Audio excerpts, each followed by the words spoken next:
teman-teman ternyata tahun 70 mulai ini terasa ketimpangan dunia itu, karena ketika misalkan negara itu ekonominya naik sekian persen, tapi kerusakan lingkungannya rusaknya luar biasa gitu, sehingga apa yang uang yang dihasilkan dari perekonomian itu tidak cukup untuk membiayai hutan yang rusak gitu ya. Misalkan kamu Diska pengusaha batu bara misalkan, wah menggali menjual batu bara, pasarnya lagi bagus, berarti kamu tambah kaya kan, tapi kekayaannya itu ternyata tidak bisa digunakan, tidak cukup lagi untuk membiayai pemulihan kerusakan itu. Nah, jadi kalau dulu pertumbuhan ekonomi itu ya tumbuh 10%, tapi nggak pernah dikurangi itu berapa kerusakan alamnya gitu ya. Nah, jadi kalau misalkan ternyata Diska itu setelah menghasilkan dari batu bara 100 juta, ternyata kerusakan harus nambah kerusakan tanahnya 500 juta. Nah, berarti kan sebetulnya emang nggak tumbuh ya gitu, ada kerusakan. Nah, tapi kemudian pertumbuhan itu biasanya tidak merata. Jadi kalau dikatakan Indonesia itu ekonominya tumbuh, yang tumbuh itu ternyata hanya ekonomi 100 keluarga terkaya saja gitu. Kita semua jadi buruk gitu. Nah, kemudian juga ada kredit, misalnya kredit dikucurkan. Ternyata yang menerima kredit itu hanya orang-orang tertentu, orang-orang Ciminyan enggak gitu ya, sehingga yang kaya tetap kaya, yang miskin tetap miskin. Nah, kemudian ya produksi kita makan, kita minum, kita naik kendaraan kita termasuk saya juga sih gitu ya, naik mobil menghasilkan polusi, karbonnya banyak lah. Jadi kerusakan akibat pembangunan ini yang kemudian dikoreksi. Oh, kalau pembangunan kita merusak alam, berarti suatu saat akan berhenti loh. Kalau bumi makin panas, suatu saat kita akan sakit, pertanian akan terganggu, iklim makin panas. Nah, jadi itu dikoreksi. Mari kita koreksi gitu. Pada tahun 2010 itu namanya Millennial Development Goal, ada 8. Dan itu berhasil. Kemudian ya 2015 tambahkanlah jadi 17. Nah, jadi teman-teman sudah baca kan, kalau ditanya teman-teman apa sih persoalan dunia gitu. Persoalan dunia itu ya ini. Persoalan dasar dunia ini ada 17. Kita itu sekarang sedang mengejar jangan ada kelaparan ya. Karena apa? Karena sebetulnya dunia ini cukup untuk memberi makan semua orang. Cuma tidak cukup untuk memberi makan 1-2 orang yang serakah gitu ya. Jadi di Amerika mah orang menderita obesitas, di Ethiopia orang kurang gizi, itu jadi timpang. Nah, ini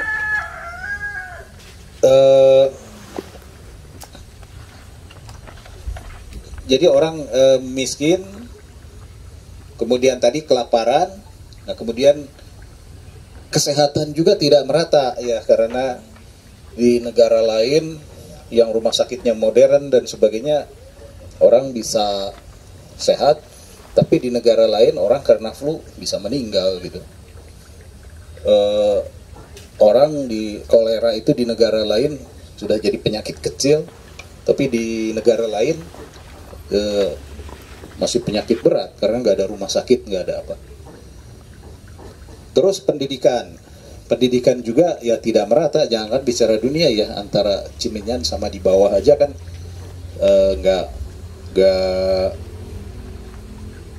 nggak rata gitu ya.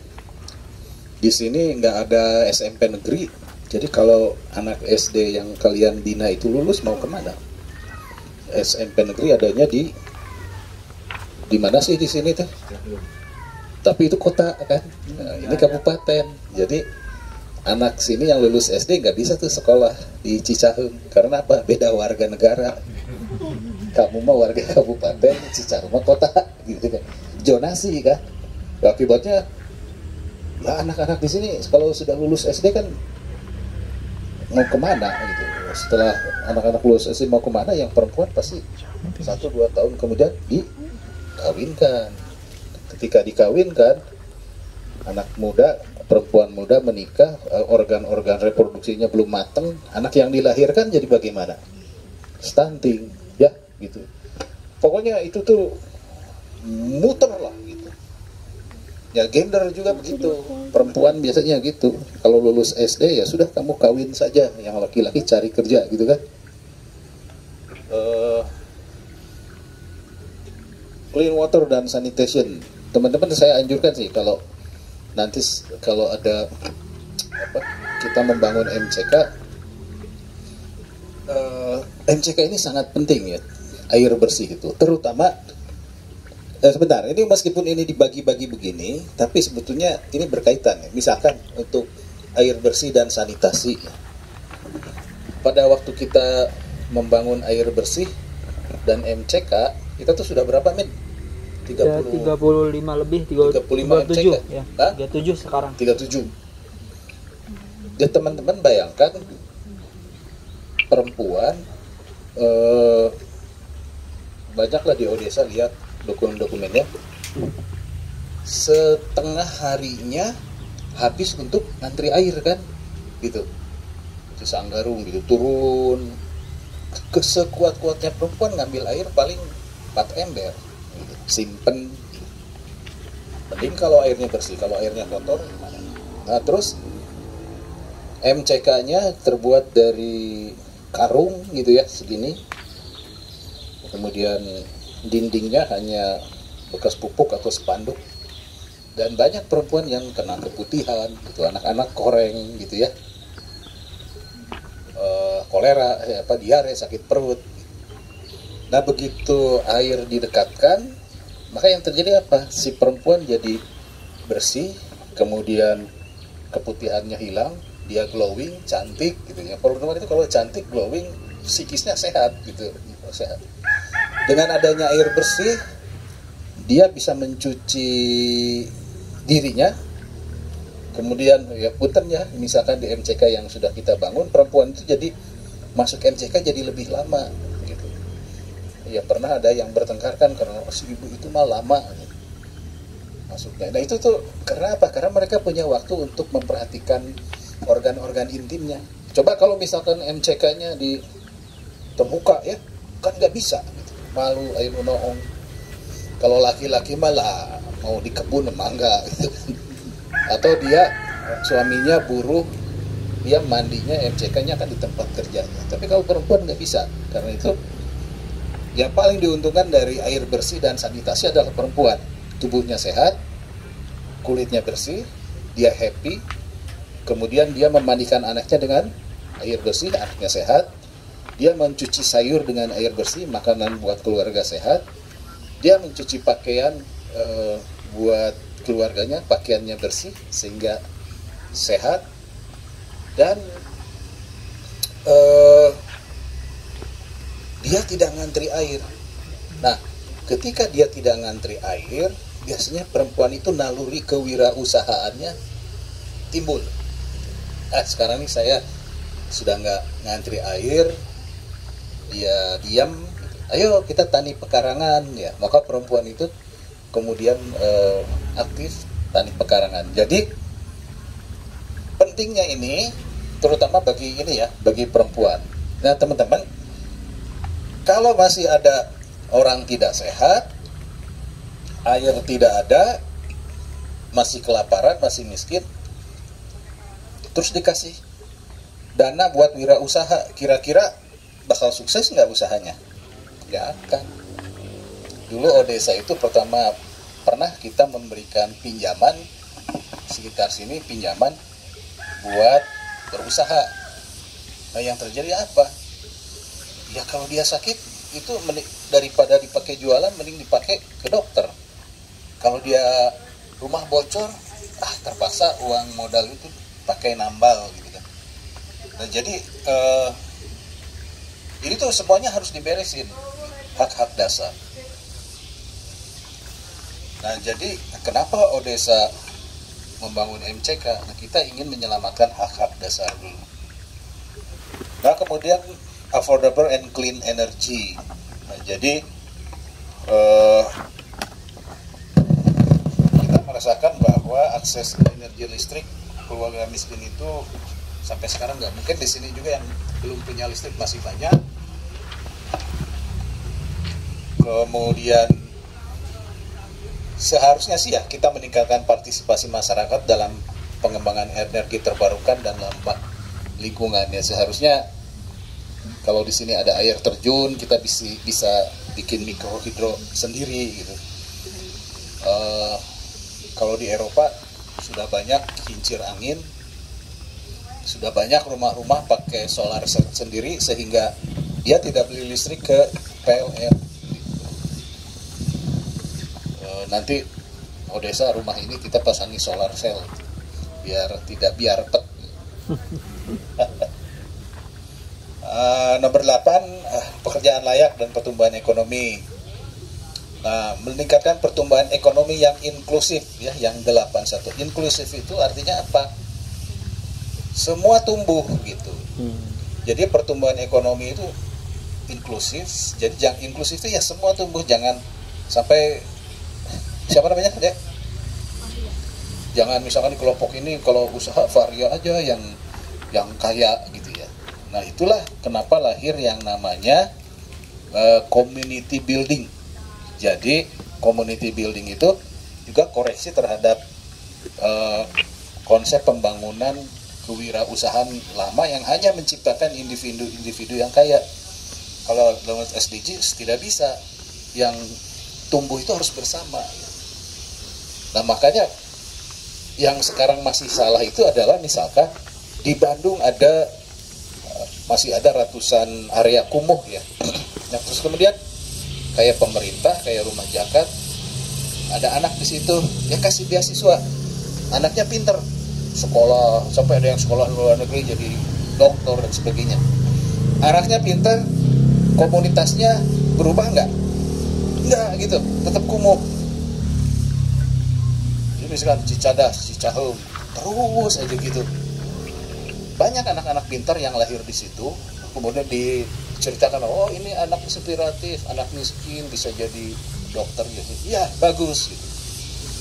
Tapi tidak berbasis komunitas, sehingga ketika anak itu pintar, dia lari cari kerja di luar negeri, wilayahnya masih kumuh gitu. Nah, pembangunan nggak begitu. Pembangunan itu harus bangun bersama, tumbuh bersama. Jangan tumbuhnya si X saja, si Y saja. Nah, industri nomor 9, meningkatkan akses infrastruktur berkelanjutan, meningkatkan akses teknologi informasi dan komunikasi, meningkatkan produktivitas industri dan daya saing, meningkatkan inovasi dan pembangunan industri berkelanjutan. Teman-teman, yang harus diingat di dalam pikiran teman-teman ya, industri itu bukan sekadar membangun pabrik. Sebetulnya industri itu adalah cara mengolah. Industri itu bukan musuh pertanian. Jadi pertanian bisa dikelola secara industri, secara bertanggung jawab. Jadi pertanian pun bisa dikelola secara industri. Kan selama ini kan kita berpikiran bangsa yang maju itu adalah bangsa industri. Maka dibangunlah pabrik ya. Di daerah Karawang yang daerah hijau buat padi, dibikin pabrik ban gitu. Kan berdasarkan amanat pembangunan, kita harus membangun industri. Nggak begitu. Kalau industri itu bukan cuma membangun pabrik ya, tapi kalau misalkan di sini banyak pohon kelapa, bangunlah pabrik minyak kelapa gitu ya, sehingga berkelanjutan, kelapanya terus tumbuh, dibikin jadi gula, jadi minyak. Jadi berbasis ekologi setempat. Kalau sekarang enggak, siapa yang bisa menjamin tiba-tiba di daerah sini yang penuh padi, jojol ada industri ban mobil misalkan. Nah itu nggak bisa begitu. Terus reduce inequalities, sama mengurangi kesenjangan. Nah nanti teman-teman yang kuliah di ekonomi akan belajar nanti namanya indeks rasio Gini ya. Rasio Gini itu indeks kesenjangan. Jadi kalau sampai itu angkanya 0 sampai 1. Jadi kalau sampai 1 berarti kesenjangan itu 100%. Artinya di sini ada orang yang berpenghasilan 1 miliar, yang paling miskin 1% dari 1 miliar seberapa Dit? Wah, karena kita nggak punya duit 1 miliar jadi bingung. 10 juta. Betul 10 juta? Nah kalau misalkan satu orang ini banyak kelas 1 miliar, di sini 10 juta, atau misalkan ini 1 juta, di ini cuma 10.000 perak, berarti rasio Gininya 1 gitu. Nah seharusnya mengecil.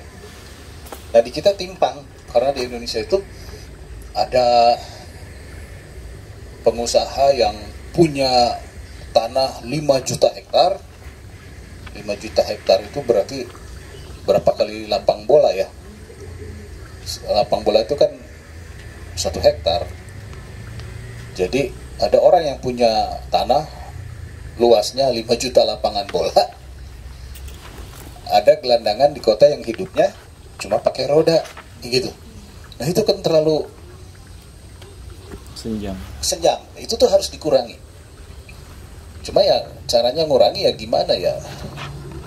Pendapatannya harus didistribusi, harus banyak bansos, kemudian harus dicegah keserakahannya orang untuk setelah 5 juta hektar pingin nambah lagi. Sustainable cities dan community, ya kota pun harus berkelanjutan ya, transportasinya aman. Ya sekarang kita sudah mulai ke mobil listrik gitu. Kemudian tapi yang bagus itu sebenarnya kota jangan banyak kendaraan pribadinya ya teman-teman, harusnya bis. Kalau di luar negeri itu kereta api ya, tram, di dalam kota tram. Kalau kendaraan angkutan biasanya taksi, nggak boleh tuh ada angkot, ada sepeda motor tuh nggak boleh. Kamu kalau ingin cepat pakai taksi, tapi kalau ingin hemat pakai tram gitu. Kalau di sini kan ya sudah mah ada motor, ada angkot, paciu gitu kan, naik angkot mahal ya terus pakai motor. Terus aja satu orang satu motor. Sekarang semiskin-miskinnya orang di Bandung punya motor. Jadi ya sudah macet. Nah terus meningkatkan ketersediaan rumah yang terjangkau dan berkualitas. Tapi kan generasi milenial itu sekarang kalian itu, tapi jangan pesimis ya, tapi dibandingkan dengan angkatan saya, kalian itu mencari rumah akan lebih sulit. Akan dapat rumah nanti di Incet gitu di mana. Kalau saya masih di pusat kota gitu. Karena jumlah penduduk waktu itu sedikit. Makanya semakin kesini tanah semakin sulit, negara-negara maju itu binginnya ke langit. Tapi kalau orang Sunda atau orang Indonesia kan rumah tanpa tanah itu seperti nggak punya rumah ya. Kalau kita tinggal di apartemen asal tuh boga imah gitu, karena nggak ada tanah. 12. Responsible consumption and production. Jadi meningkatkan penggunaan sumber daya yang berkelanjutan, meningkatkan akses teknologi bersih, meningkatkan pemahaman dan kesadaran akan konsumsi dan produksi yang berkelanjutan, mendorong praktek produksi yang berkelanjutan dan penggunaan teknologi bersih semua sektor. Jadi ya jangan sampai produksi itu berhenti karena sumber alamnya habis, kayak tadi batu bara. Nah teman-teman kalau misalnya pergi ke Belitung, ke Bangka, ke Sabang, Papua ya, banyak gunung-gunung yang sudah rungkat, yang sudah bolong, karena ya orang kapitalis Amerika gitu, dia bangun pabrik, menggali batu bara. Kalau sudah batu bara habis, emas habis, dia tinggal pergi, tinggallah tuh bolong-bolong tanah ya, pohon hancur dan sebagainya. Sehingga itu namanya konsumsi yang tidak bertanggung jawab, produksi yang tidak bertanggung jawab. Cul leos, setelah merusak pergi gitu. Tapi kalau misalkan industri minyak kelapa, kemudian industrinya berbasis ekologi setempat, pabrik tekstil itu mestinya ada di daerah yang banyak kapas, pabrik beras yang banyak sawah. Nah, Majalaya pusat tekstil karena apa? Karena buruh murah. Ya begitu Bangladesh, Vietnam menawarkan harga buruh yang murah, larilah pabrik itu ke sana. Nah, yang terjadi Majalaya industri tekstilnya hancur, penduduknya makin padat karena dulu orang datang jadi pekerja. Di sana nggak ada pabrik kapas, yang jadi bikin pabrik karena apa? Karena tenaga buruhnya yang murah. Gitu. Nah, teman-teman pada nomor 12 ini pada tingkat individu juga gini.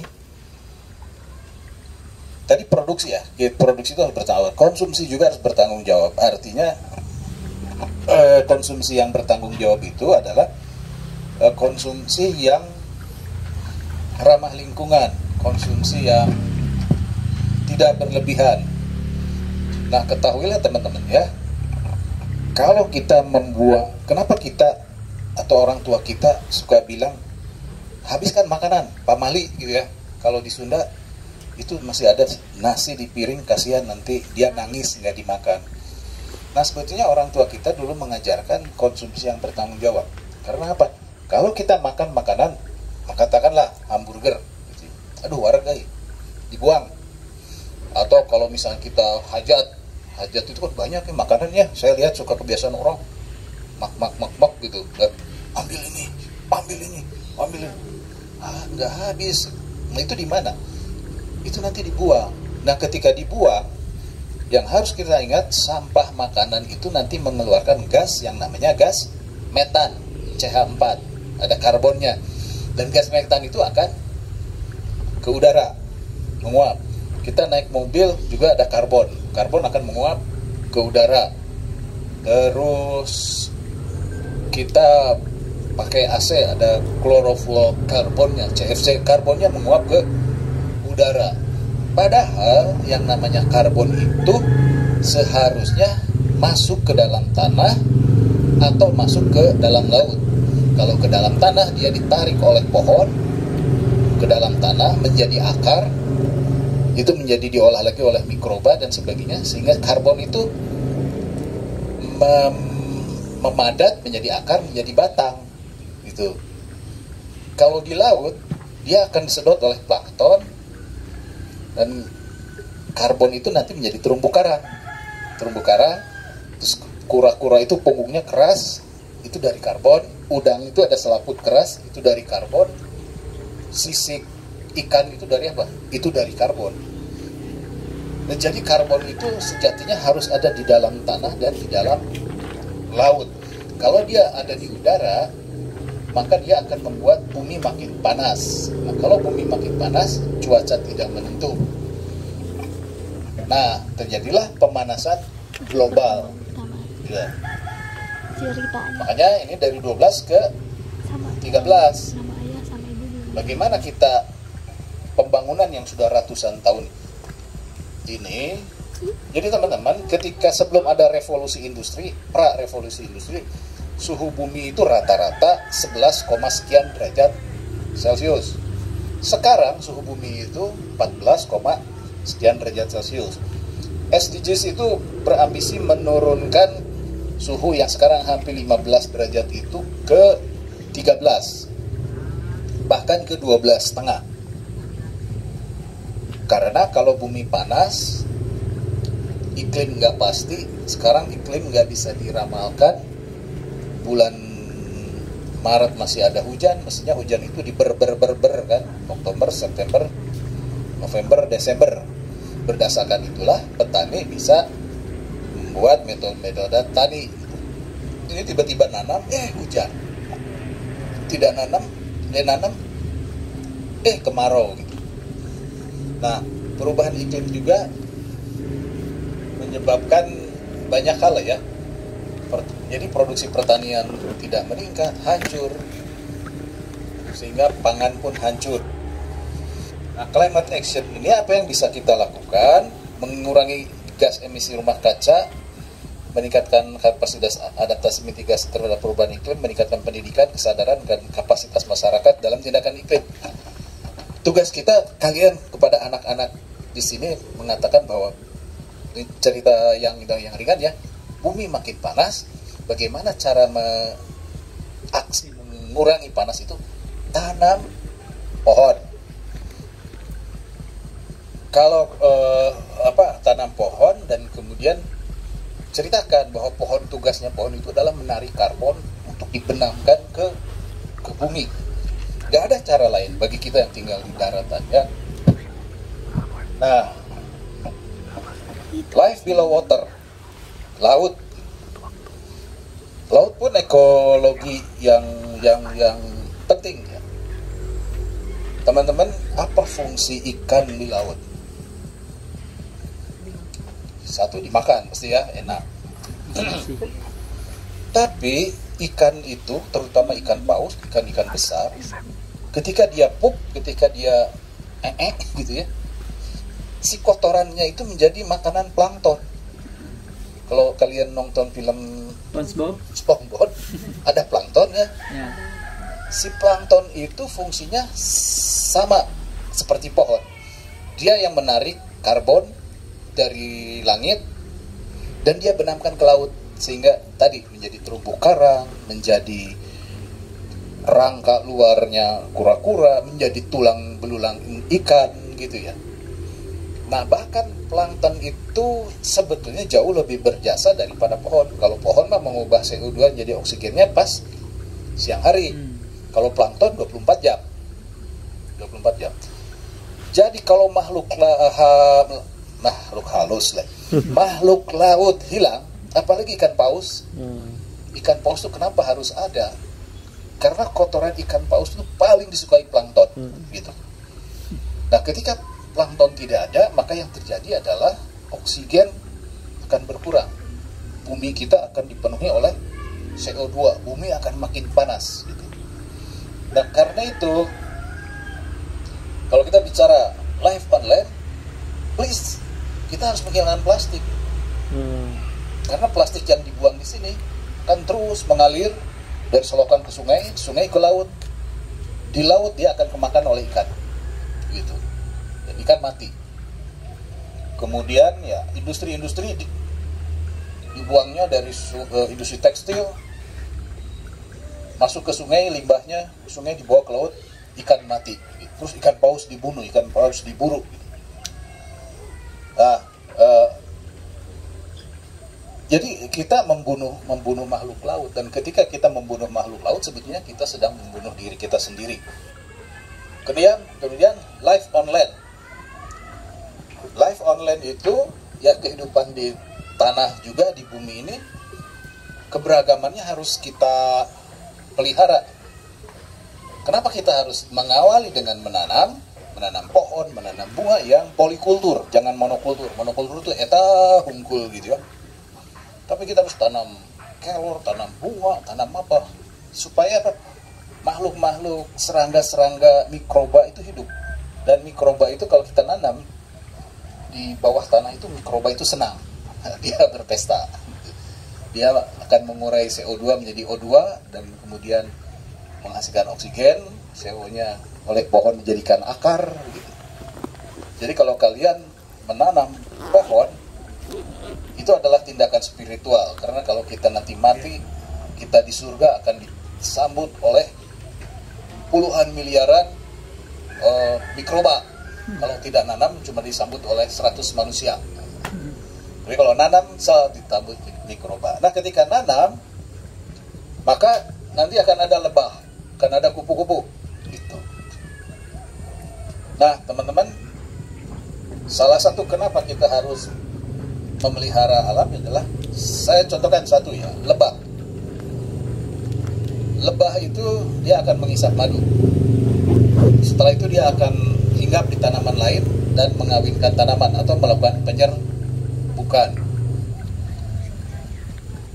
Kalau kita membabat pohon, menggunduli hutan dan sebagainya, lebah akan mati. Dan penelitian menyebutkan, kalau lebah punah, tunggu 8 bulan, manusia juga akan punah. Karena apa? Pohon akan mati, tanaman pangan akan mati, tidak ada lagi yang mengawin-ngawinkan. Jadi, saya akan cerita, ya, perang Rusia-Ukraina. sepanjang ibu kota dari Kiev ke Odessa. Di Ukraina itu ada kota, provinsi namanya Odessa. Itu dari Kiev ke Odessa jaraknya 450 kilo. 350 kilometer kanan kirinya adalah bunga matahari.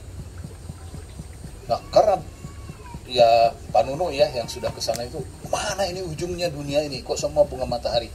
Nah, karena ada bunga matahari, maka di sana ratusan jenis lebah itu hidup. Dan ketika lebah ada, maka Ukraina itu nanam apapun jadi. Nanam gandum, nanam apa gitu ya. Dan teman-teman tahu nggak ya, Indomie yang kalian makan itu gandumnya dari Ukraina. Gitu ya, dari Ukraina. Kemudian orang Eropa itu minyak gorengnya dari biji bunga matahari. Kalau kita dari kelapa sawit. Kemudian mobil kita solar, bahan bakar solar kita dari fosil ya, dari bumi. Kalau di sana dari bunga matahari. Sehingga ketika Ukraina diserbu Rusia, maka yang dikhawatirkan apa? Produksi gandum dunia akan turun, suplainya akan turun karena dia nggak bisa jual, karena dia nggak bisa nanam lagi karena perang. Maka yang terjadi apa? Afrika akan kelaparan. Karena Afrika itu pengonsumsi gandum terbesar dibanding Asia, Afrika. Maka kalau perang Rusia sama Ukraina terus berlangsung, kita khawatir Afrika akan banyak kelaparan. Kita lihatlah setahun 2 tahun kalau perang ini nggak berhenti, Afrika akan kelaparan. Kemudian kita kemarin krisis minyak goreng kan, karena apa? Minyak goreng yang produksi bunga matahari sana macet. Akhirnya orang Eropa beralih ke minyak goreng produksi minyak sawit kita.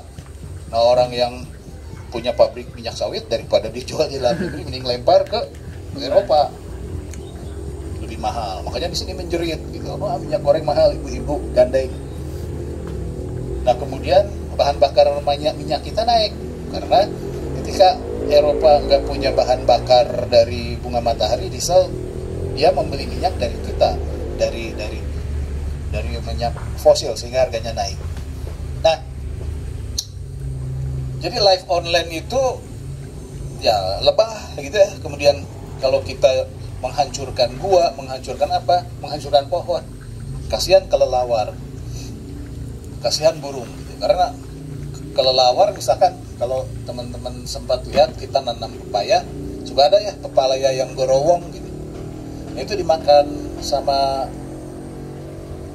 kelelawar. Nah, kelelawar itu nanti terbangnya sambil ngunyah. Ketika ngunyah bijinya jatuh somewhere. Dan begitulah cara Tuhan memberikan makan kepada manusia. Bijinya nanti akan tumbuh. Burung juga begitu, hinggap di pohon di mana dia akan membawa serbuk sari, hinggap di tempat lain dan akan tumbuh pohon-pohon baru. Jadi begitulah alam dalam memberi makan manusia. Jadi kalau pohon habis, gunung habis, gundul gitu ya, makhluk di sini habis, kita akan kesulitan pangan, kita akan kesulitan air, dan bumi akan makin panas. Yang berikutnya ya peace, justice, dan ya kalau ini semua tidak terpenuhi, pasti keadilan dan perdamaian dunia nggak akan ada gitu. Orang lapar ya gelut, orang lapar ya perang. Nah, bagaimana untuk mencapai yang 16 ini? Harus ada kerjasama. Gak bisa lagi pemerintah bilang, gua yang paling strong gitu. Kita contohkan begini lah.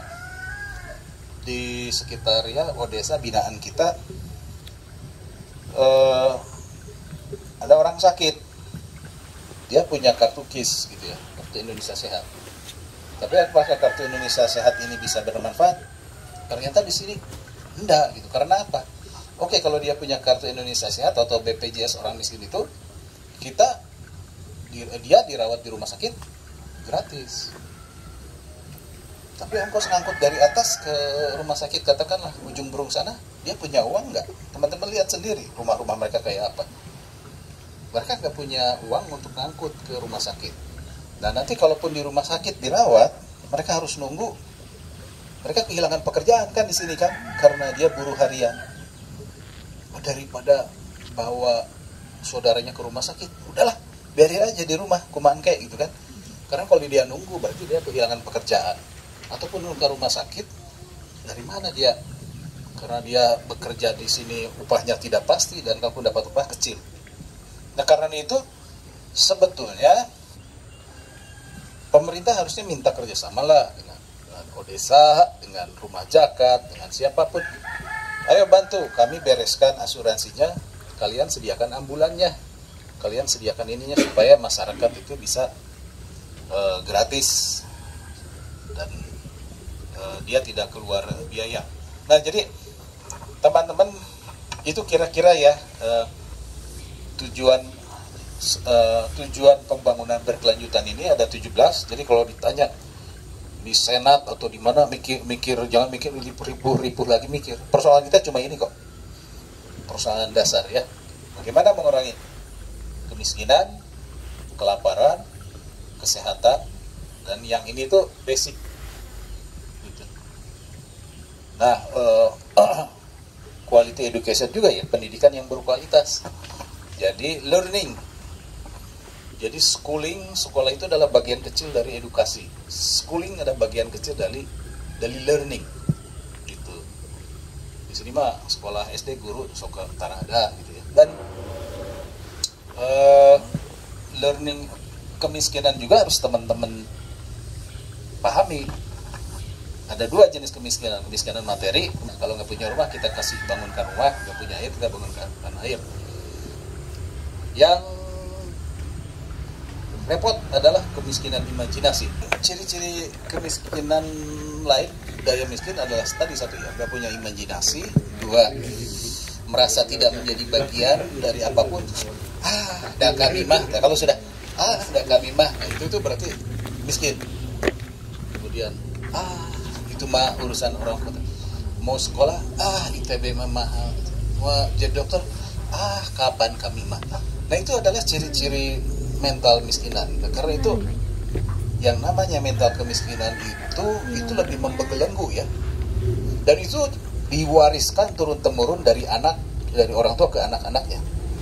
Sehingga anak-anak di sini nggak tahu apa yang namanya insinyur, apa itu pilot atau apapun ya. Yang dia lihat cuma polisi, tentara, guru, supir truk, kasih Indomaret. Dia nggak tahu itu apa namanya YouTuber, data analis, gitu ya, akuntan, gitu, nggak tahu. Tugas kita adalah mengenalkan, memutus rantai kemiskinan budaya ini atau budaya miskin ini, supaya sikap-sikap menyerah dari orang tuanya itu, ya kita bilang aja, you can be anything under the sun. Di bawah matahari ini kalian bisa jadi apa saja. Nah, karena itu Odesa kan kita ngirim keluar anak-anak itu supaya apa? Dia punya standar-standar baru, punya teman-teman baru, punya ilmu baru. Gitu. Kalau dia di sekolahnya di sini terus, nanti sama orang tuanya diambil lagi. Jangan jauh yang sekolah, dia akan tetap miskin. Jadi tugas teman-teman adalah ini, memberantas kemiskinan, tapi dari segi kemiskinan mental, kemiskinan budaya. Jadikan anak-anak kita itu bercita-cita. Dulu kita sudah berhasil ya, anak-anak SD kita kasih imajinasi, akhirnya dia ingin sekolah. Tapi ketika dia ingin sekolah, Odesa pusing juga kan gitu. Wah di sini nggak ada SMP. Akhirnya kita sekolahkan keluar. Suka ada jalan gitu. Pasti nanti kalau anak-anak ini cerdas, ada problem lain, tuntutan lain. Dia ingin sekolah lebih lanjut. Jadi ada problem, ada nice problem. Jadi kalau anak-anak, saya ingin sekolah lagi, jadi, di mana ya sekolahnya, dari mana uangnya, itu problem. Tapi percayalah, itu pertanda sebuah kemajuan, namanya nice problem. Kalau tadi misalkan kita bangunkan MCK, tiba-tiba ada pertengkaran ibu-ibu karena apa? Si ibu ini lebih lama masuk gitu ya. Saya mah lila. Kalau ditanya kenapa kamu lama? Ya dia membersihkan organ-organnya lebih lama, melihat tubuhnya lebih lama. Nah itu kan sebuah indikator yang menarik ya. When she is healthy, she is happy. Kalau perempuan happy, dia akan ngurus anak dengan baik, dia akan memasak dengan baik, dia akan minum dengan baik.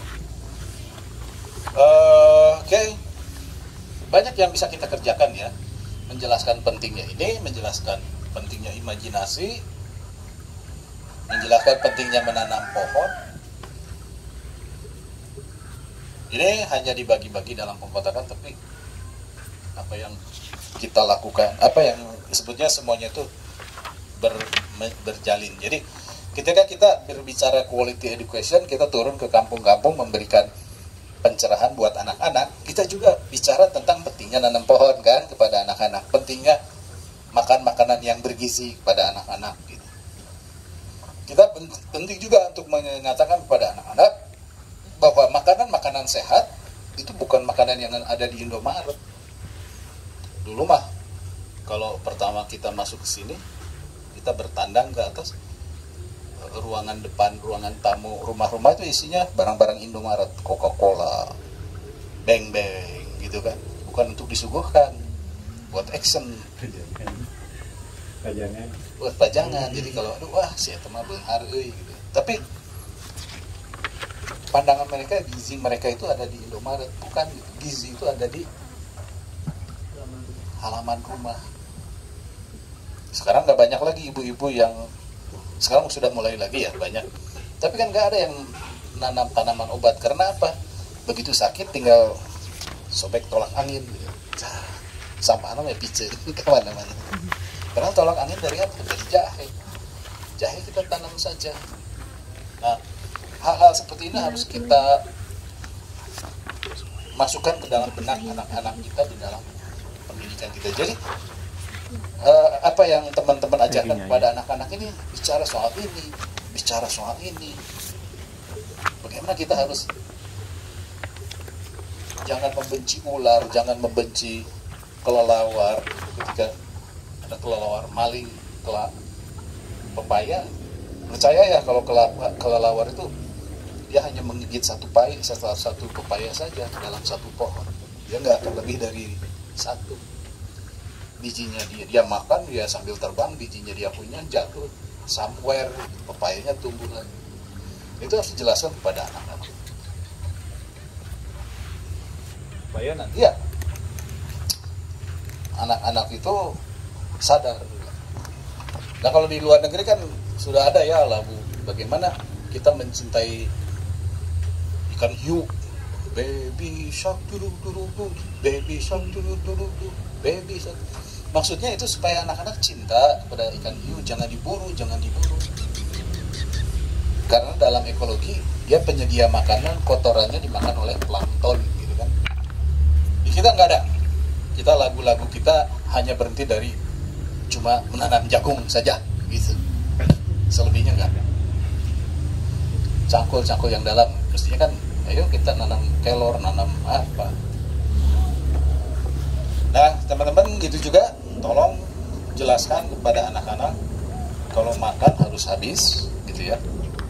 Karena kalau nggak habis, makanan-makanan olahan terutama yang kalau buah dan sebagainya nggak, tapi makan makanan olahan seperti hamburger nggak habis, kita makan di restoran nggak habis, kalian makan mie gacoan nggak habis, itu akan menimbulkan CH4. Jadi CH4 itu metan, memanaskan bumi, polusi memanaskan bumi, dan ketika bumi makin panas ya tiba-tiba ada bencana-bencana angin puting. Angin puting itu nggak pernah ada di Bandung, tapi karena di atas gundul sekarang sudah ada ya angin puting beliung. Jadi teman-teman itu ya kenapa dunia sekarang sepakat bahwa persoalan dunia ada 17 ini, dan sasarannya adalah ini: menurunkan, meningkatkan, menurunkan, memberikan, dan sebagainya. Sebenarnya sebelumnya di kanan itu harus ada indikator lagi. Jadi misalkan pada tahun 2030 suhu dunia harus turun 2 derajat di atas suhu pre-revolusi industri atau 1,5. Pada kelaparan misalkan pada tahun 2030 sudah 0% yang kelaparan dan sebagainya. Di sini sudah ada lagi, cuma kalian search saja indikator dari SDGs. Ini kan baru, harusnya kan tujuan, sasaran, sama indikator. Nah, nanti Indonesia indikator keberhasilan mengentaskan kelaparannya berapa persen ada saat ini. Jadi nanti kalau ditanya apa persoalan dunia, ya ini, kalau sekarang pemerintah mau mensubsidi motor listrik, tuh kalian ganti aja nanti motor kalian yang fosil itu dengan motor listrik, lumayan loh. Seberapa subsidinya? 7 juta ya. Jadi kalau harga motornya 15 juta cukup 8 juta. Jadi kita akan energinya clean, suhu bumi berkurang gitu. Bertambah bisa. Ya bisa. Oke, seperti itu ya teman-teman. Mudah-mudahan teman-teman bisa paham bahwa kita punya agenda besar, dan teman-teman so far terima kasih sudah melakukan fungsi-fungsi SDGs ini,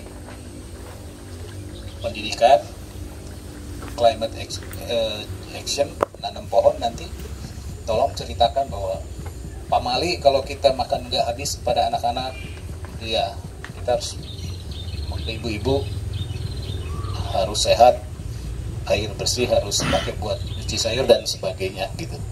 Dan ini semuanya adalah pekerjaan spiritual yang sebetulnya ya pekerjaan spiritual.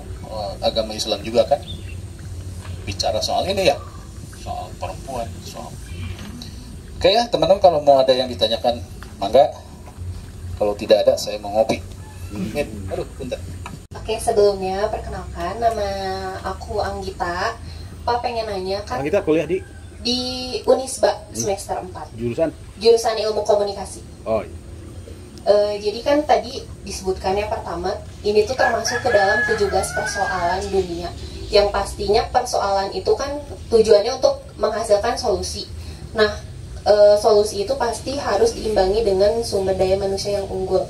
Sedangkan sekarang tuh Pak, kayak dosen aku tuh sering banget ngenotis tentang generasi strawberry, yang dimana luarnya itu tampak bagus, dia punya ide-ide kreatif, tapi dia itu seringkali kayak lemah atau misalnya gampang menyerah gitu Pak. Nah, ya lembek bisa dibilang kayak gitu.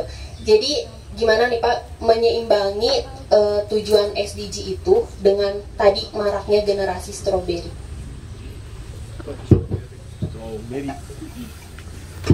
Ya itu pertanyaan menarik meskipun jauh tapi berhubungan ya. Artinya saya kira kalian bukan generasi strawberry lah.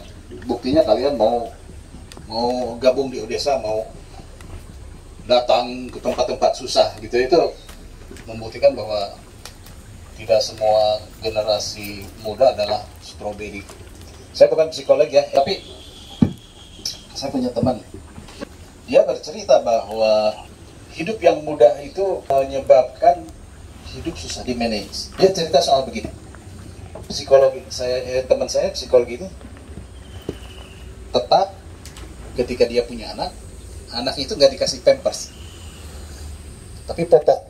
Tahu popok bedanya dengan pampers? Ya, dari kain kan. Dan dengan popok berarti anak tengah malam kalau pipis bangun, ya, ibunya bangun. Nah kemudian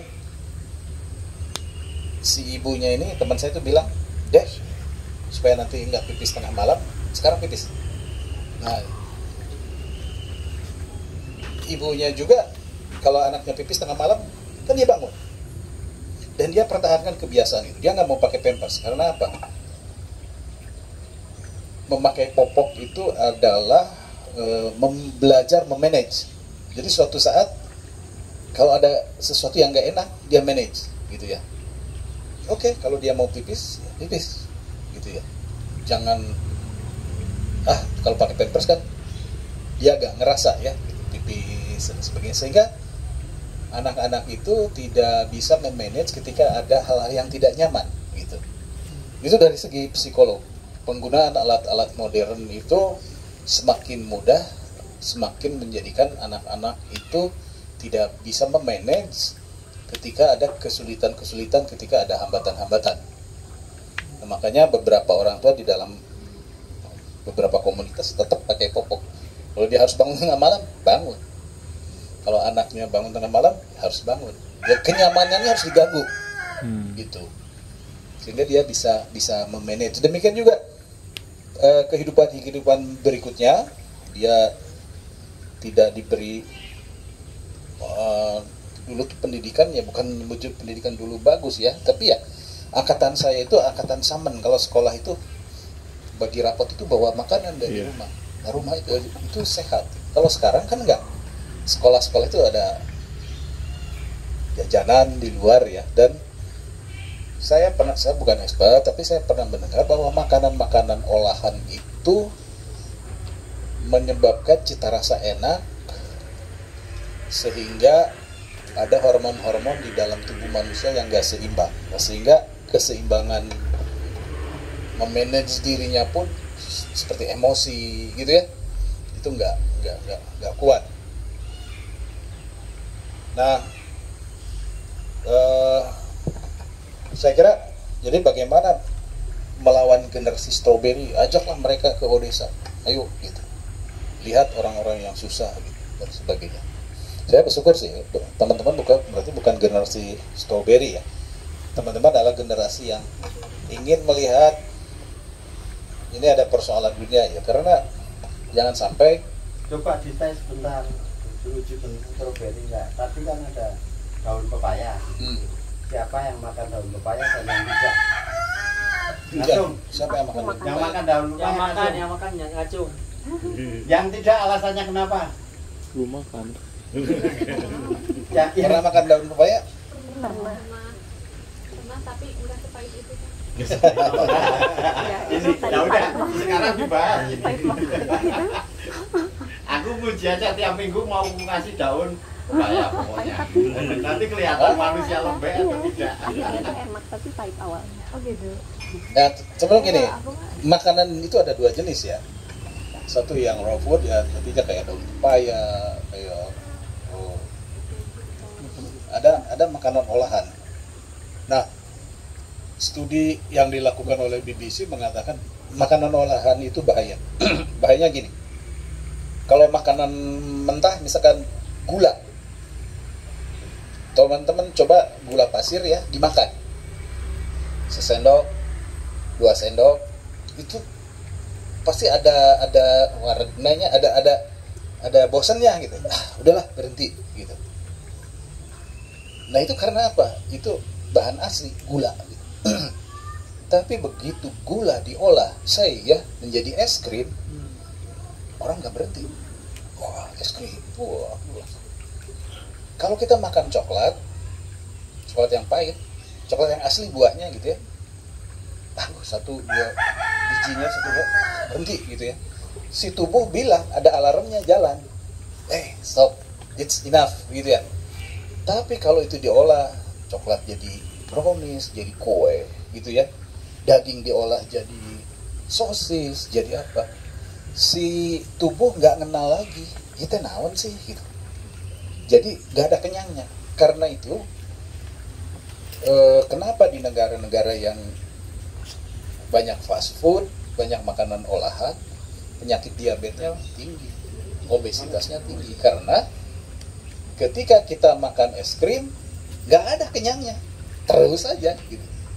Dan es krim itu kan makanan happy gitu. Tapi itu bahaya karena itu makanan olahan. Nah mari kita kembali ke alam, makan daun pepaya gitu, makan daun singkong, makan ubi-ubian gitu ya. Nah kalau ditanya generasi strawberry, ada kaitannya dengan junk food gitu ya. Karena itu mari kita kembali ke halaman rumah kita, tanamlah pepaya, tanamlah apa, daripada teman-teman beli tolak angin sasetan, mending tanam jahe, sama kualitasnya gitu ya. Any more question? Ada lagi? Langsung. Fahria nih. Perkenalkan, nama saya Fahria. Saya dari Unimus Ilmu Komunikasi semester 4. Jadi gini Pak, kan tadi ada persoalan mengenai kesetaraan gender. Iya. Kesetaraan gender itu sama nggak sih Pak sama budaya patriarki? Budaya patriarki ya. Ya. Nah, terus kan kalau misalkan budaya patriarki ini tuh kalau di daerah-daerah atau di perkampungan itu masih bisa kayak oh iya pasti ada karena kan misalkan pendidikannya yang kurang dan lain sebagainya. Tapi enggak sedikit juga Pak kalau yang di kota-kota itu masih ada kayak gitu Pak. Nah, kenapa sih Pak? Padahal kan kalau di kota mengenai pendidikannya juga udah bisa dibilang maju gitu Pak. Oke, sekian Pak. Ya. Yap. Fahria. Pertanyaan menarik ya. Paria. Suka makan paria Kenapa nggak? ya? Enggak pahit cuma pahit. Nah, soal gender ya. Ini kaitannya dengan budaya patriarki. Indonesia tuh budayanya patriarkal sekali ya, terutama ya kalau Minang lah gitu. Jadi meskipun kita bicara soal kesetaraan gender itu menjadi apa ya? Menjadi basa-basi karena paradigma pembangunan sekarang kan orang suka bilang begini, oh kasih dong peran perempuan gitu ya, kasih dong. Nah, kalau ekonom Michael Todaro mengatakan kita ini memberikan penghargaan kepada perempuan itu basa-basi. Jadi kayak gini lah, kayak makan es krim ya, perempuan itu harus ada toppingnya tuh gitu. Yang pokoknya makan es krim ya. Nah, perempuan mah toppingnya. Kalau iya jadi kayak gini. Harus dong di DPR itu 30% perempuan gitu. Iya sih gitu ya. Tetapi itu topping. Justru perempuan-perempuan yang ada malah ikut memperkuat budaya patriarkat itu lewat undang-undang yang kebanyakan dibikin oleh pria. Justru si 30% itu bisa-bisa menjadi alat pelegitimasi budaya patriarkat. Nah, nanti kan orang bilang, kan ini sudah dikonsultasikan dengan 30% perempuan. Nah, tetap aja sih perempuannya jadi alat gitu. Nah, padahal sebetulnya yang dimaksudkan dengan gender equality ini adalah kebijakan-kebijakan negara jangan hanya menguntungkan pria, karena kalau dalam teori ekonomi yang modern, kenapa sekarang perempuan itu perannya penting? Karena kalau kita mentreatment perempuan dengan baik, multiplier efeknya itu jauh lebih besar daripada mentreatment laki-laki. Saya contohkan tadi kan air bersih kan. Ketika Odessa membangun MCK, siapa yang paling diuntungkan? Perempuan. Dia tubuhnya lebih bersih, lebih cantik. Ya, sudah banyak yang mulai beli parfum, beli kosmetik. Artinya apa? Jiwanya, psikisnya happy. Ketika psikisnya happy, dia kan happy mengurus anak ya. Kemudian dia pasti kan tidak akan memandikan anaknya di selokan dong. Dia akan mandikan mana gara? Ada foto-foto nanti lihat. Anaknya mandi dengan air bersih. Dia mencuci kangkung, mencuci sayur dengan air bersih. Dulu di Cekanggarung ada orang menyuci kangkung tidak bersih, pakai air kotor. Akibatnya perutnya penuh lintah, ya, gitu. Dengan ada air bersih, masakan sayur-sayur yang dia cuci bersih. Dengan ada air bersih, perempuan itu mencuci wadah jadi lebih sehat, lebih bersih, gitu. Nah, kalau pria mah ya ada Mang Damin sampai sekarang MCK sudah ada, ya tetap masih dolbon. Biarin aja sebentar lagi juga. Apa itu dolbon? Odol di kebon. Ya kalau pria kan nggak di mana aja kan. Kalau perempuan, Sekarang udah enggak mau. Bang Damin sudah masuk MCK? Bagus lah kalau gitu. Bagus. Dulu mah Masuk ke ruang MCK, dia keluar lagi. Pak, kenapa nggak keluar? Kata. Puluhan tahun dia dolbon kan di kebun gini, sambil lihat gunung, sambil ngopi, Mau nyoba besok. sambil ngudun. Sejak lahir sampai usia 70 sih ada. 55 tapi mukanya 70.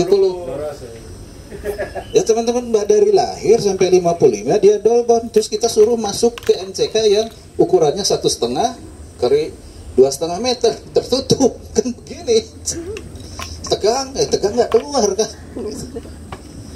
Ya gak secik kamana weh tenan naon. Tapi kalau perempuan kan 100% menggunakan. Jadi sebodohlah mau patriarkat mau enggak, tetapi ketika kita membangun, kalau Cory Aquino begini, negara kalau kalian mau tahu pola pembangunan yang bagus itu apa, tanya sama ibu-ibu gitu. Nah jadi ketika misalkan pola pembangunannya tidak berpihak kepada perempuan, ya pemerintah misalkan, kenapa pemerintah itu harus membangun sanitasi ya, air bersih kemana-mana, mata air itu jangan dijual, biar air bersih dekat kepada perempuan.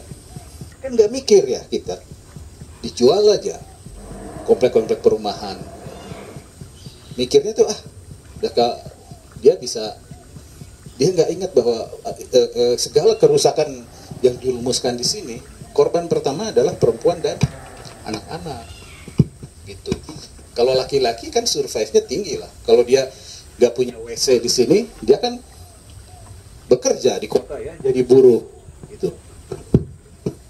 Nah, jadi memang secara budaya patriarkat susah, ya, tetapi please lah kebijakan-kebijakan pembangunan itu menurut saya jangan asal menggugurkan syarat. Sudah ada tuh DPR 30% perempuan. Sudah ada sih di sini perempuan. Itu mah cuma topping, tetapi kayak gini lah kebijakan pertanian. Kebijakan pertanian pemerintah itu dalam pikiran negara itu pertanian itu tegalan ya, kebun, perkebunan, kehutanan dan sebagainya. Itu kan sangat laki-laki sekali ya, gitu. Laki-laki di situ, laki-laki yang di training, penggunaan pupuk, penggunaan mesin dan sebagainya. Sementara tani pekarangan tidak pernah disentuh di dalam kebijakan pertanian negara. Ya ada tuh negara ngasih bibit kepada ibu-ibu, tanam di rumah, tanam di pekarangan, supaya pekarangan itu kan fungsinya 3. Sebagai lumbung hidup ya. Kalau dia nanam bawang, nanam cengkeh kan nggak perlu turun beli ya. 2, itu sebagai apotek hidup. Kalau dia masuk angin nggak perlu beli tolak angin jauh ke bawah pakai ojek, tapi tinggal metik jahe atau bawang. Tapi pemerintah nggak pernah memperhatikan itu. Pertanian itu sawah, bimas, inmas, pupuk dan sebagainya.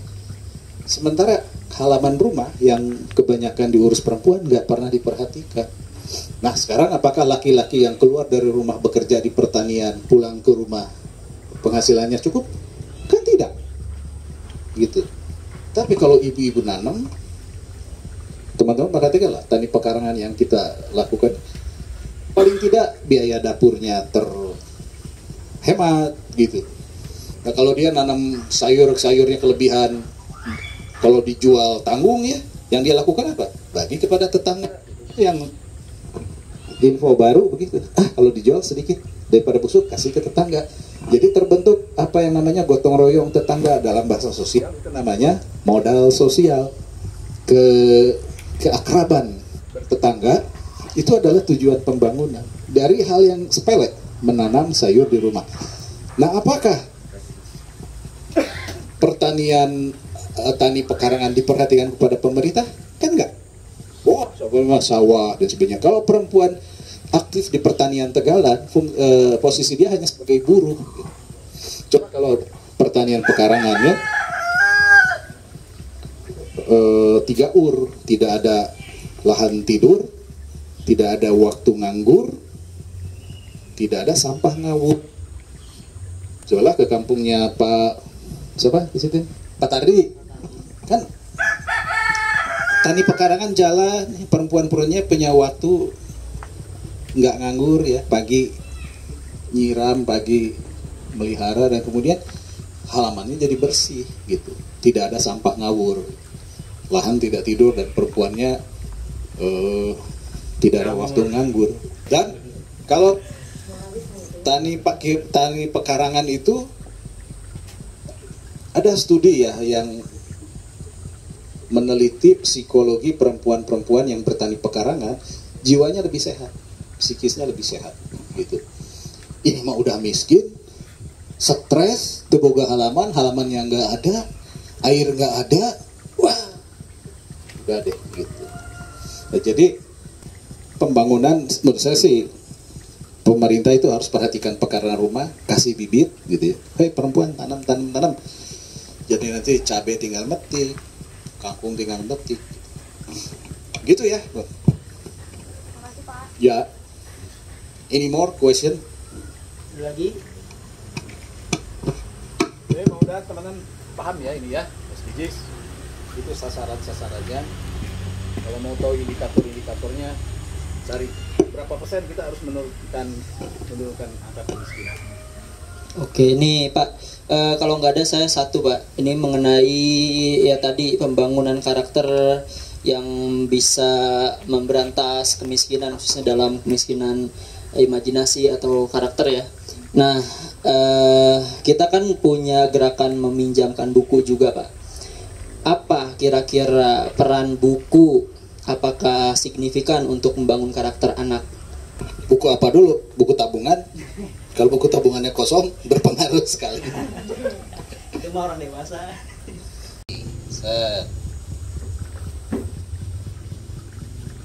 Yang terbesar di sini adalah anak-anak, gitu ya. Anak-anak, orang tua, tapi bagian terbesarnya adalah anak-anak. Amerika berpikir ya, bagaimana supaya kita keluar dari krisis? Ada dua, satu, Amerika harus kembali ke laut, karena barang siapa menguasai laut, maka dia akan menguasai dunia. Kedua, anak-anak kita harus dididik. Dan ketiga, anak-anak kita harus makan makanan bergizi. Kebetulan tahun 1930-an ada komik namanya Popeye. Udah tahu Popeye? Makan apa? Bayam.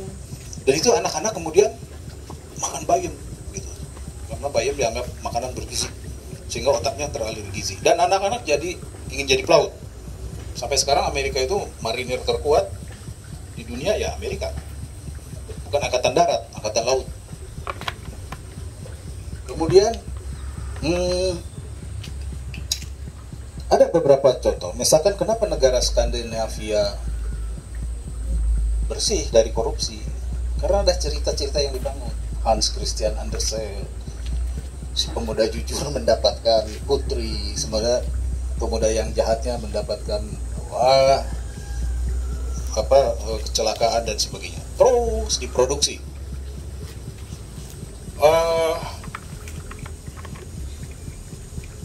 Teman-teman tahu ya Jepang itu ingin menjadi negara sepak bola ya. Apa yang dia bikin? Folklore Kapten Tsubasa.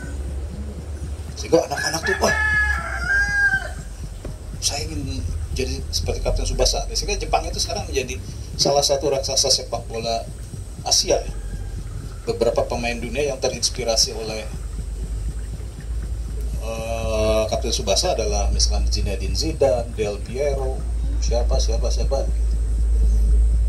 Nah kemudian Malaysia itu sama seperti Indonesia sedang menghadapi ancaman intoleransi ya.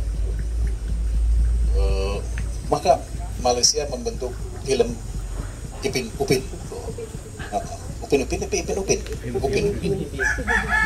Di situ ada Meilan yang Cina, di situ ada Jarjit yang India, di situ ada yang Melayu siapa? Susanti itu dalam rangka apa coba? Dalam rangka Melayu itu Malaysia loh, Susanti itu dari jauh tuh, dari Indonesia gitu. Malaysia itu jadi dalam benak orang Malaysia, Melayu itu adalah Malaysia, Indonesia itu jauh karena Susanti datangnya dari jauh. Nah tapi anak-anak Malaysia kemudian, oh ya, dalam benak dia jauh-jauh hari sudah tertanam bahwa sekarang kita hidup dengan etnis India, ada si Jarit, ada Meilan, ada Upin, ada Ipin. Jadi itu namanya strategi budaya. Gitu. Nah, jadi pentingnya buku adalah ini, membentuk karakter di anak-anak. Cuma sayang ya di kita itu nggak ada lagi, banyak lagu anak-anak sudah nggak ada. Seperti tadi ya, lagu cinta lingkungan cuma berhenti di menanam jagung kan? Menanam jagung di kebun kita, kebun orang. Ada lagi nggak lagu-lagu yang diproduksi yang berhubungan dengan ekologi, yang berhubungan dengan, kalau di Amerika banyak lah.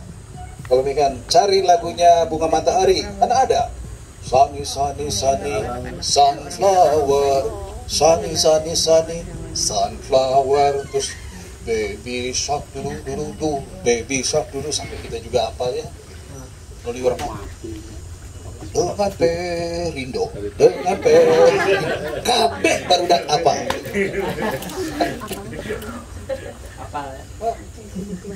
Malah ya teman-teman ya, kenapa Amerika teknologinya maju? Karena ada Hollywood. Kalian jangan anggap enteng Hollywood loh. Hollywood itu menjembatani antara ilmu. Jadi misalkan ini nih, ada teknologi luar angkasa. Wah, penemuan kalau pakai rumus-rumus. Wah, E sama dengan MC kuadrat gitu kan. Terus ada begini, ada cacing, ada begini. Rumit ya. Tapi orang-orang Hollywood dengan kejeniusannya, dia membuat film Star Trek, membuat film Marvel, dan kita semua nonton. Oh kiyanya relativitas waktu tuh, oh begini ya, kecepatan cahaya tuh, oh begini ya. Akibatnya apa? Kebijakan politik riset Amerika itu didukung publik, karena publik paham. Lewat apa? Lewat cerita, lewat. Kalau di kita enggak. ITB penuh dengan penelitian. Ya, sudah, tinggal di perpustakaan aja penelitian gitu. Nah, tugas kamu tuh bikin komik sebagai orang komunikasi. Bagaimana mengkomunikasikan ilmu-ilmu yang susah itu ke dalam fiksi gitu ya. Nah, kenapa zaman dulu orang-orang tua kita pinter? Karena dia dipaksa baca novel. Karena novel itu adalah jembatan antara tadi hal-hal yang susah. Jadi misalkan kalau kita bacanya novel Pramudia Anantatur, ada yang baca Bumi Manusia nggak? Atau paling tidak nonton? Baca. Jadi paham ya bagaimana konteks Nyai pada waktu itu ya. Yeah. Kalau saya ceritakan, siapa namanya? Vinkan. Dulu itu ya, zaman Belanda itu, wah Nyai-Nyai itu begini. Tuh si Mingke itu itu tuh begini. Kan nggak mudeng ya. Tapi begitu nonton atau baca Bumi Manusia, oh gitu ya, Nyai-Nyai ini, Dasima ini menceritakan kelompok sosial perempuan. Si Lydia Kano itu Dasima ya. Perempuan Nyai-Nyai yang dinikahi oleh Belanda, menghasilkan anak, dan anak ini kelasnya dulu di sekolah Belanda disisihkan. Konflik-konfliknya. Iya. Nah kira-kira seperti itu. Jadi kita paham, oh konteks ceritanya ngarang sih, tapi setting sosialnya benar. Gitu. Nah teman-teman, buku, film tujuannya adalah ini. Jadi ketika ada nanti komik-komik yang bagus kepada anak-anak, kalian ajak diskusi anak-anak itu. Apa yang sudah kamu baca sih? Gitu. Kumaha lamun si ieu kieu, kumaha lamun si itu begini. Nah sayangnya produksi-produksi folklore kita, produksi-produksi novel kita sedikit yang untuk anak-anak gitu. Padahal kita bicara soal ini. Kalau menurut saya kalau matematika kepada anak-anak jangan dikasih wah rumus yang susah, cerita saja gitu. bikin cerita, bikin komik dan sebagainya. Nah itu sebenarnya tugas seniman. Cuma seniman kita kan suka dikritik nih sama Odessa. Seniman kita itu kerjanya ujungnya cuma panggung, yang tampil di panggung, selesai. Ada nggak sajak-sajak seniman yang bicara soal ekologi? Soal itu nggak ada. Paling hanya Rendra saja. Seniman Rusia itu yang kemarin saya upload itu. Tuh. Bagaimana seniman-seniman Rusia bicara soal kesenjangan pendidikan? Nggak tahu nih apa mas, tapi Iya. Itu Pak, konteksnya yang itu Pak. Yang itu aja yang gampang ditafsir. itu yang ditafsir. Itu apa? Ini kan ini Color. quality sama inequality. Jadi nyampe ke benak kita tuh dalam bentuk cerita gitu. Namanya storytelling gitu. Ya kalau bicara gini, ke anak-anak jangan itu ya sama orang tua nanti dosa. Tapi kalau dikasih film Malin Kundang, gitu. Nah produksi folklore kita, produksi buku kita untuk anak-anak kurang, sehingga kata David Mohlelan semakin banyak fiksi dan folklore yang masuk ke lapisan ini, tunggu 20-30 tahun lagi negara itu akan maju. Jepang, Jerman dalam perang dunia kedua kalah, tapi struktur penduduk mereka seperti ini. Dia treatment anak-anaknya itu dengan buku-buku, dengan folklore, dengan cerita-cerita, dan dengan gizi, dengan food. Akibatnya 20 tahun kemudian Jepang menjadi negara industri maju, Jerman menjadi negara industri maju. Korea dengan Indonesia lebih dulu merdeka Indonesia. Korea itu dulu bangsa jorok. Dia kalau maaf ya, kalau misalkan buang air besar di apartemen itu dilempar aja ke jalan, gitu. Cina terus. Dan membunuh tetangga desanya itu biasa. Permusuhannya ngeri. Opa-opa zaman dulu. Tapi dengan kepemimpinannya Korea ya, dia mengisi imajinasi, memproduksi ini. Nah, sekarang kan malah folklore Korea masuk ke kita, drakor masuk, sampai saya pun nonton. Aduh. Bahkan tengok ayamnya non Blackpink saya nonton. Dan Indonesia masih jorok. Tapi Indonesia masih jorok karena kita nggak memproduksi, ya. Nah, Korea itu dia salah satu bagaimana supaya anak-anak teraliri gizi. Korea itu mengedepankan kimchi gitu. Kita nanti mengedepankan kelor, cuma belum ada ceritanya kelor. Korea bikin namanya Kimchi Warrior. Wah, kayak Popeye tapi dia Kimchi Warrior. Jadi Kimchi Warrior itu ketika dia akan memasarkan kimchi ke India lucu.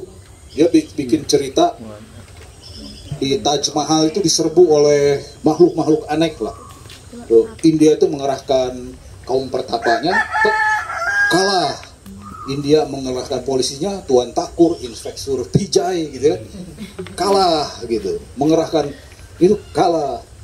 Tapi kemudian India menelepon show, tolong kirim Kimchi Warrior. Wah, Kimchi Warrior datang. So, sikat. Akibatnya apa? Ekspor kimchi ke India naik. Karena anak-anak senang makan kimchi. Jadi sekali lagi itu cerita. Nah, itu cerita itu kalau sudah masuk anak-anak dia akan menjadi karakter. Jadi banyak-banyaklah mendongeng ya kalian ke anak-anak, dongeng-dongeng inspiratif, baca di internet gitu. Jangan cuma bawang merah, bawang putih. Itu yang namanya Elon Musk. Ya, Elon Musk tuh kaya, Bill Gates kaya, tapi sebetulnya lebih banyak mereka dibentuk oleh Elon Musk itu kan penggemar Star Trek. Kemudian Bill Gates, ya dia kalau ingin tahu orang-orang terkenal, search apa yang dia baca gitu. Nah itu bisa ketahuan dari sini. Oke ya, gitu ya. Ada lagi? Cukup teman-teman ya, karena waktu juga udah semakin sore. Oke, terima kasih atas pemaparannya Pak Budiana.